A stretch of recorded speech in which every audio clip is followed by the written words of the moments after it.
গরুমারা ডুভার্সের একটি অন্যতম জাতীয় উদ্যান। এর আগের ভিডিওতে আপনারা দেখেছেন এই গরুমারা জাতীয় উদ্যানে ধূপজড়া এলিফ্যান্ট ক্যাম্প থেকে হাতি সাফারি, আর এই ভিডিওতে আমার সাথে আপনারা দেখবেন যাত্রাপ্রসাদ ওয়াচ টাওয়ার সাফারি।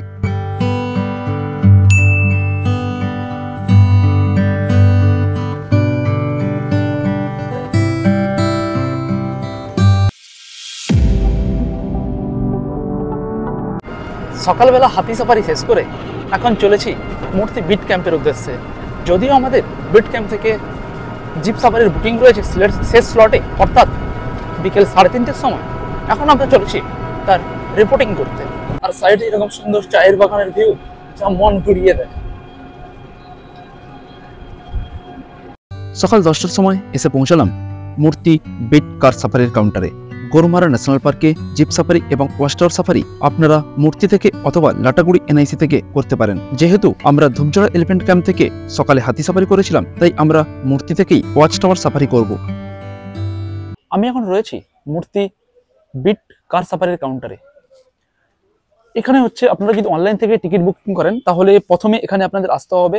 যদি 4th স্লটে অর্থাৎ বিকেলবেলা টিকিট বুক করে থাকেন জিপ সাফারির জন্য, তাহলে আপনাদের সেম ডেতে সকাল 10টার সময় এখানে রিপোর্টিং করতে হয়। আর যদি সকালের কোনো স্লটে থাকে তাহলে আপনাদের আগের দিন সন্ধ্যে 8টার সময় এখানে এসে রিপোর্টিং করতে হয়।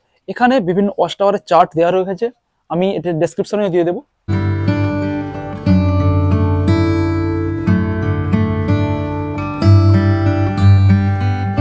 পৌনে 3টের সময় আমাদের সাফারির জিপ আমাদের রিসর্ট থেকে পিক আপ করে চলল গরুমারা ন্যাশনাল পার্কের উদ্দেশ্যে। আমাদের সাথে ছিলেন আমাদের গাইড রাম ছেত্রী এবং আমাদের জিপের ড্রাইভার মোহাম্মদ রফিক।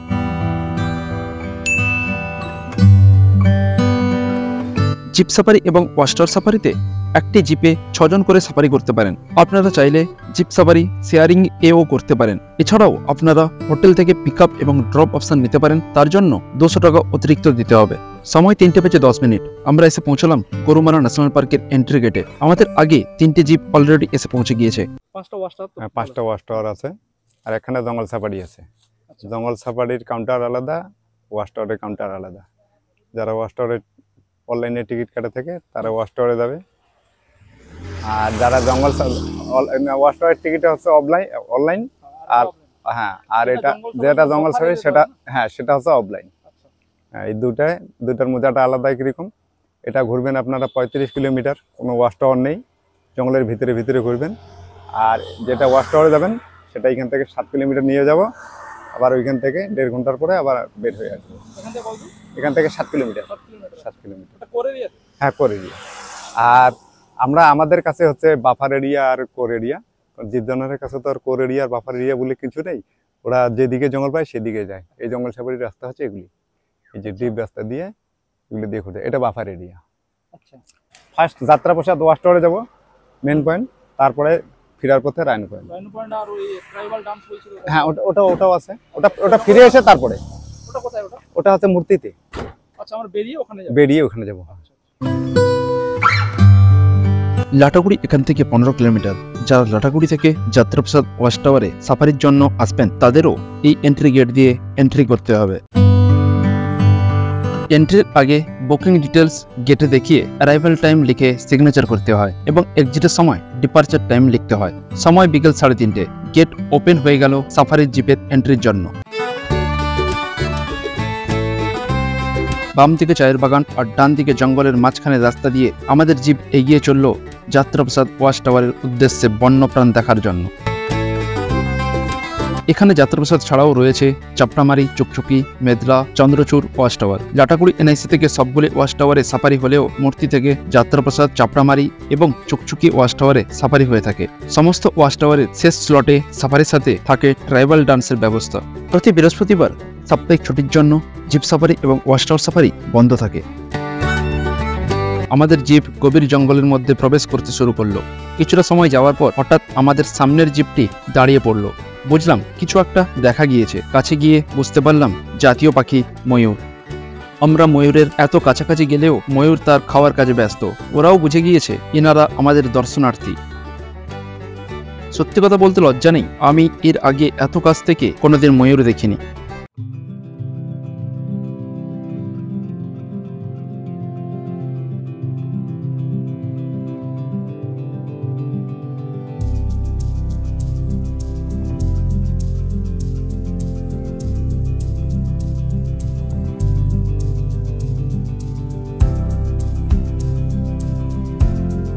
চারিদিকে বড় বড় সরলবর্গীয় গাছ আর ঘন জঙ্গল, এক অনবদ্য অভিজ্ঞতা।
এটি হলো গরুমারা এলিফ্যান্ট ক্যাম্পের পিলখানা, অর্থাৎ হাতি যেখানে থাকে।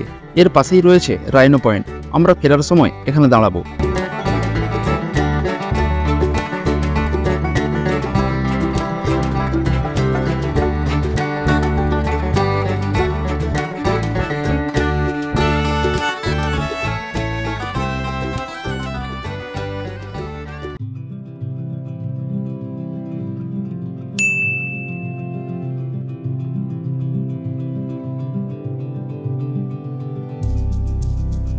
অবশেষে এসে পৌঁছলাম যাত্রাপ্রসাদ ওয়াচ টাওয়ারে।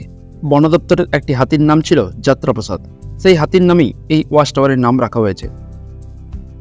যাত্রাপ্রসাদ ওয়াচ টাওয়ার থেকে এরকম সুন্দর ল্যান্ডস্কেপ ধরা দিল আমাদের চোখে। সামনেই রয়েছে মূর্তি নদী। এই মূর্তি নদীতে জলপানের জন্য আসে বন্যপ্রাণীরা। আমাদের গাইড দাদা দেখালেন দূরে কয়েকটি হরিণ দেখা যাচ্ছে। বাইনোকুলার দিয়ে দেখতে পেলাম কয়েকটা হরিণ এবং একটি ময়ূর। এর আগে হয়তো চিড়িয়াখানাতে হরিণ দেখেছি, কিন্তু এভাবে হরিণ দেখার অভিজ্ঞতা এই প্রথম।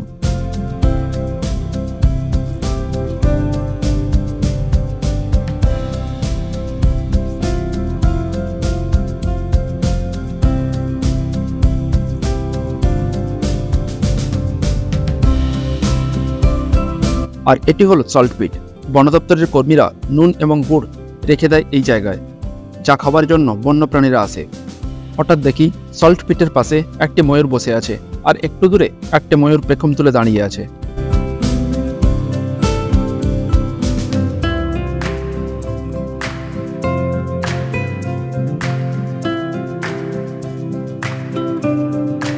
কিছু সময় অপেক্ষা করার পর চোখে পড়ল একটি হর্নবিল।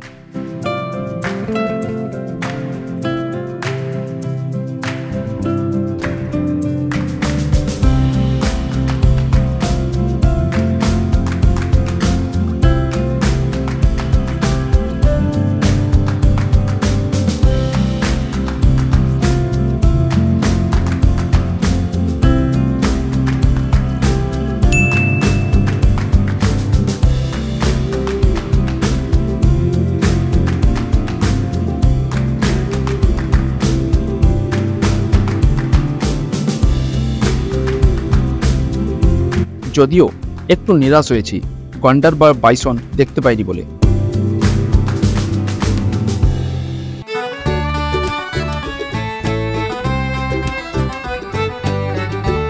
বেশ খানিকটা সময় কাটিয়ে চলে এলাম রাইনো পয়েন্টের উদ্দেশ্যে। রাইনো পয়েন্টের সামনে রয়েছে দুটি সল্ট পিট আর পাশ দিয়ে প্রবাহিত মূর্তি নদী।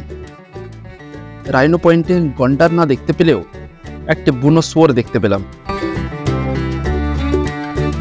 সকালবেলা আকাশ পরিষ্কার থাকলে এখান থেকে কাঞ্চনজঙ্ঘা দেখা যায়। আমরা আজ সকালবেলা কাঞ্চনজঙ্ঘা দেখতে পেয়েছি ধূপজড়া এলিফ্যান্ট ক্যাম্প থেকে। এটি গরুমারা এলিফ্যান্ট ক্যাম্প।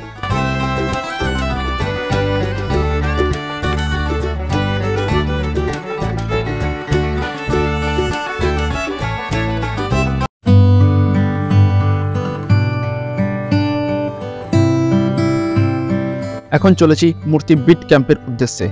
ওখানেই ট্রাইবাল ডান্সের ব্যবস্থা আছে।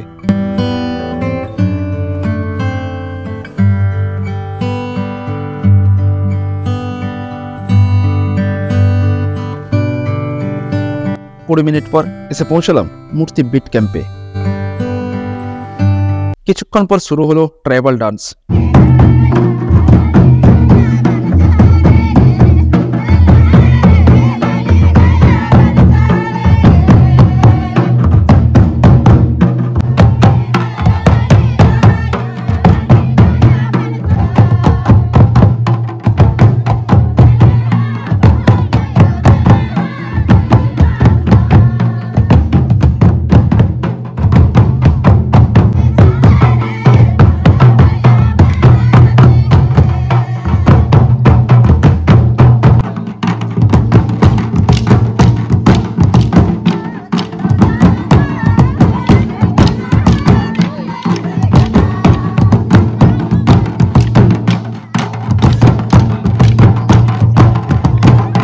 ডান্সের লাস্টে ওনারা সমস্ত মহিলাদের আহ্বান করলেন ডান্সের জন্য।